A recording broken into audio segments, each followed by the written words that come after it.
Subscribe now and press the bell icon.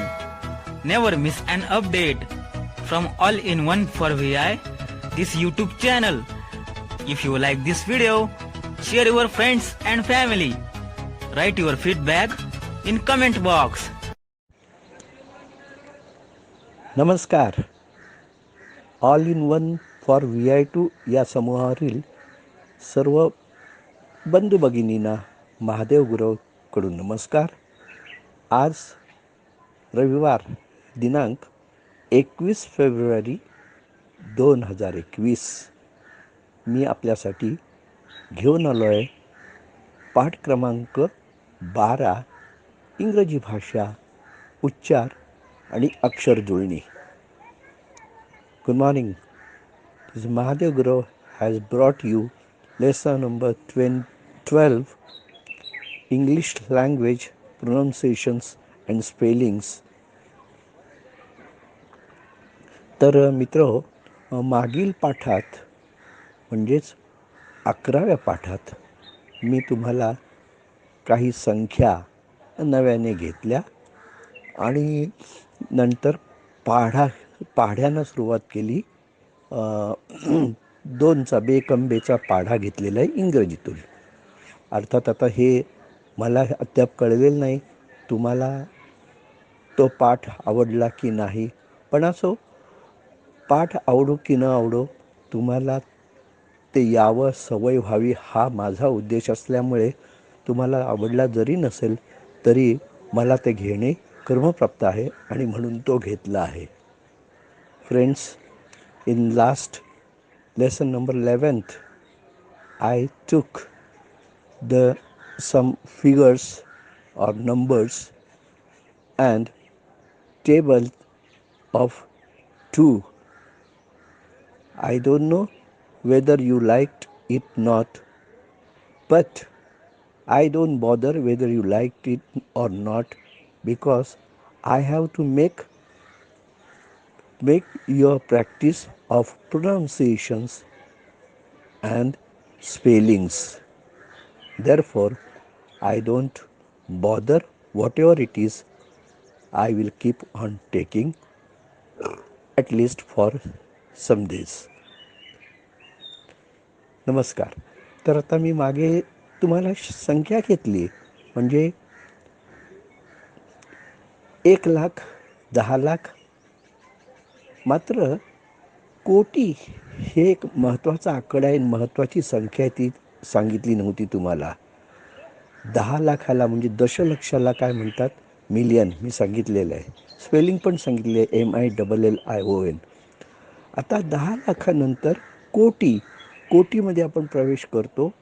Crore म्हणतो, कोटी, CRORE, crore.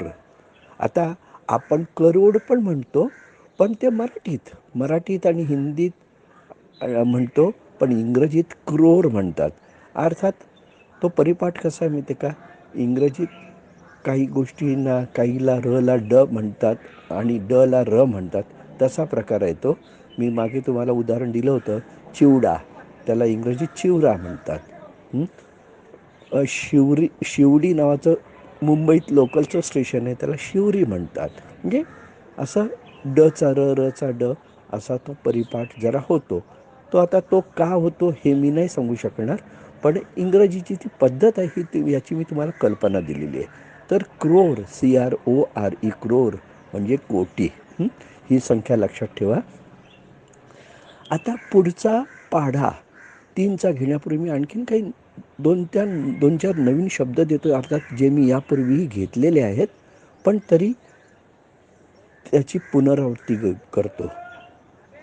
Before I take the next table of 3, I will take some new words, of course, of which I have taken earlier, but again I remind you, rather I repeat those. तर ते शब्द आहेत नाव, NOW, नाव म्हणजे आता, नाव. After, AFTER, after म्हणजे नंतर. THEN then, then म्हणजे च्या नंतर, मग आपण म्हणतो मग, त्यानंतर, असं THEN देन. तेव्हा हे शब्द तुम्हाला माहीत पाहिजे. टुडे म्हणजे आज, TODAY, आज. टुमॉरो म्हणजे उद्या, TOMORROW, टुमॉरो, TOMORROW, टुमॉरो. परवा, आता उद्याच्या नंतरचा परवा, डे आफ्टर टुमॉरो म्हणजे day, DAY, day. After, AFTER, आणि टुमॉरो, TOMORROW. म्हणजे हे कसं आहे, डे आफ्टर म्हणजे उद्याच्या नंतरचा दिवस, असं त्याचं भाषांतर होतं. डे आफ्टर टुमॉरो, उद्याच्या नंतरचा दिवस, डे आफ्टर टुमॉरो, परवा. हां, अर्थात आपल्याकडे मराठीत अजून एक परवा आहे, म्हणजे तो कालच्या पूर्वीचा परवा. म्हणजे आज, काल आणि परवा. हे कसं आहे, परवा पहिल्यांदा मी काय सांगितलं, आज, उद्या, परवा, आणि हा दुसरा परवा आज, काल, परवा. म्हणजे टुडे, यस्टरडे. आता कालला काही शब्द आहे, कालचा दिवस, यस्टरडे,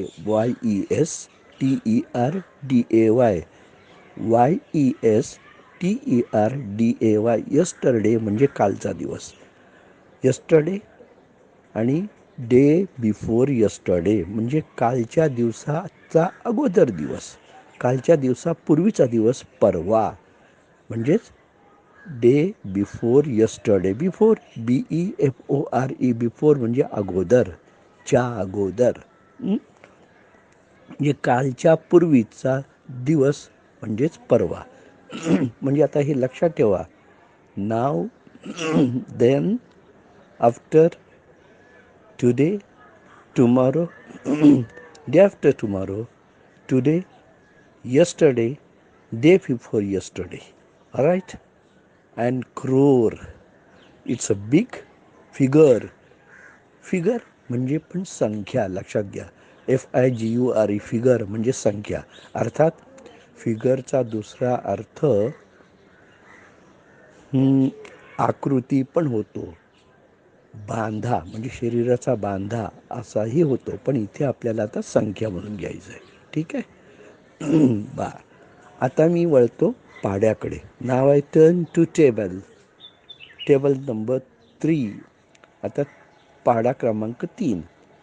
3 1 जा 3, 3 एके 3, 3 2 जा 6, 3 दुणे 6, 3 3 जा 9, 3 त्रिक 9, 3 4 जा 12, 3 चौक 12, 3 5 जा 15, 3 पाची 15, 3 6 जा 18, 3 सखे 18, 3 9 जा 3 7 जा 21, 3 साते 21, 3 8 जा 24, 3 आठे 24, 3 9 जा 27, 3 9 जा 27, 3 9 27, 3 10 जा 30, 3 10 30,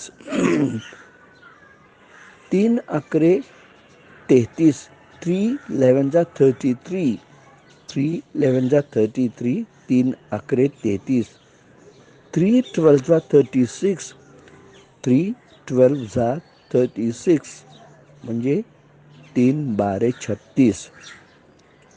आता यातली बरीचशी स्पेलिंग तुम्हाला येते, मी सांगितलेली आहे यापूर्वीही, पण तरी एकदा रिपीट करतो. 3ची स्पेलिंग माहीत आहे तुम्हाला. 3 1 जा 3, 1 जा पण माहीत आहे 3. 3 2 जा 2 जाची स्पेलिंग माहीत आहे. 3 2 जा 6, 6ची पण माहीत आहे. 3 3 जा 3 3 जा THREESA 3 जा. 3 3 जा 9, 9ची स्पेलिंग माहीत आहे. 3 4 जा 12, यातलं माहीत आहे तुम्हाला. 3 4 जा FOURSA 4 जा 12, TWELVE, 3 4 जा 12. 3 5 जा 15, 5 याची स्पेलिंग तुम्हाला येते. 3 6 जा 18, 3 7 जा 21, 3 8 जा 24, 3 9 जा 27, 3 10 जा 30, 3 11s are 33 and 3 12s are 36. So I think you must have followed the table 3, and last time I had taken 2. So once again I repeat table 2 also. 2 1s are 2, 2 2s are 4, 2 3s are 6, 2 4s are 8, 2 5s are 10, 2 6s are 12, 2 7s are 14, 2 8s are 16, 2 9s are 18, 2 10s are 20, 2 11s are 22, 2 12s are 24. So friends, I think you followed today's lesson. So next time I will come with next lesson with some more new item. All right, till then, bye bye. तर मित्र, तुम्हाला हा पाठ समजलेला आहे असं मी समजतो, आणि पुढच्या नव्या पाठात नव्या कल्पनेसहित मी तुम्हाला नवा पाठ घेऊन येईन. तोपर्यंत नमस्कार.